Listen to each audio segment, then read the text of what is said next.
अनेक क्षेत्रों में बदलाव की कोशिश हो रही है।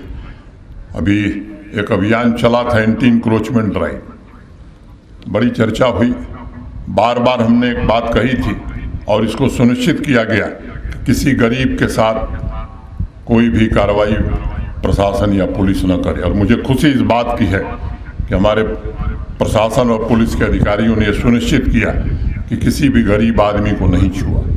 हाँ, ये सच है कि जो ज़मीन हमें मिली है वो काफ़ी बड़ी मात्रा में, और आज मैं कहना चाहता हूँ कि ये ज़मीन दी जाएगी नौजवानों को खेलने के लिए।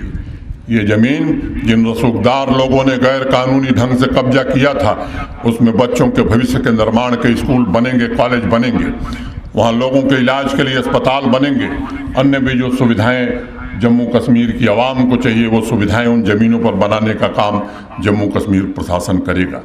अभी एक संपत्ति कर लगाया गया है, प्रॉपर्टी टैक्स, अनेक प्रकार की बातें हो रही हैं। मित्रों, मैं केवल 2 मिनट में बात खत्म करूंगा। मैं आपसे कहना चाहता हूं कि देश के हर शहर में, हर राज्य में, हर संघ राज्य क्षेत्र में संपत्ति कर है। जम्मू कश्मीर में सबसे अंत में लगा है, सबसे बाद में लगाने वाला क्षेत्र जो है वो जम्मू कश्मीर है। लेकिन तथ्य समझने की जरूरत है। लगाते समय भी ये विचार किया गया है कि देश के बाकी शहरों की तुलना में न्यूनतम कर यहाँ लगाया जाए। और अगर मैं आंकड़े आपको बताऊं तो जम्मू शहर हो, श्रीनगर शहर हो, कठुआ शहर हो, जितने हमारे शहरी क्षेत्र हैं, इनमें कुल मकानों की संख्या 5,20,000 है। 5,20,000, जिसमें 2,06,000 घरों पर कोई कर नहीं है। ये घर 1,000 वर्ग फुट से कम के हैं। माने अगर आंकड़ा आप देखें तो 40% लोग ऐसे हैं शहरों में रहने वाले जिन पर कोई टैक्स नहीं लगाया गया। अगर दूसरा आंकड़ा मैं बताऊं तो 1,000 से लेकर 1,500 फीट वर्ग फुट के जो मकान हैं या फ्लैट हैं, इनकी संख्या 2,03,600 है। और इन पर अधिकतम कर, और वो भी जम्मू और श्रीनगर में 1,000 लगने वाला है। कठुआ की अगर मैं बात करूं या बाकी म्यूनिसिपैलिटीज़ की बात करूं तो ये 2,03,600 में से 80% ऐसे लोग हैं जिन्हें वर्ष में 600 रुपया देना है। एक वर्ष में 600 रुपया माने 50 रुपया महीना। तो मोटे तौर पर 80% लोग इससे बाहर हैं। अगर मैं कॉमर्शियल प्रॉपर्टीज की बात करूं, व्यावसायिक भवनों की बात करूं, तो जम्मू कश्मीर के पूरे शहरी क्षेत्र में 1,01,000 व्यावसायिक भवन हैं। उसमें 46,000 से ज़्यादा भवन ऐसे हैं, व्यावसायिक कॉम्प्लेक्स ऐसे हैं जो 100 वर्ग फुट के कम, 100 वर्ग फुट 100 स्क्वायर फीट से कम है।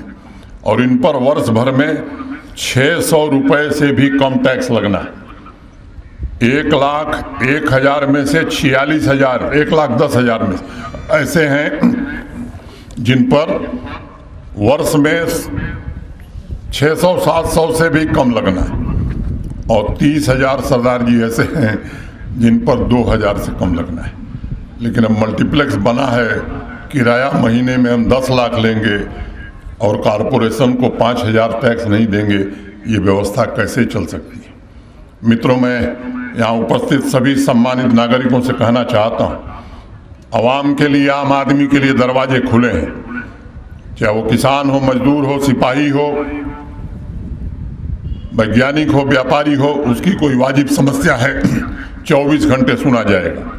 लेकिन कुछ लोगों ने कानून का दुरुपयोग करके अपनी 5-5 पीढ़ियों के लिए जो दौलत कमाई है, वो चाहते हैं कि आवाम को भड़का करके अपने हितों का स्वार्थ साधन करें।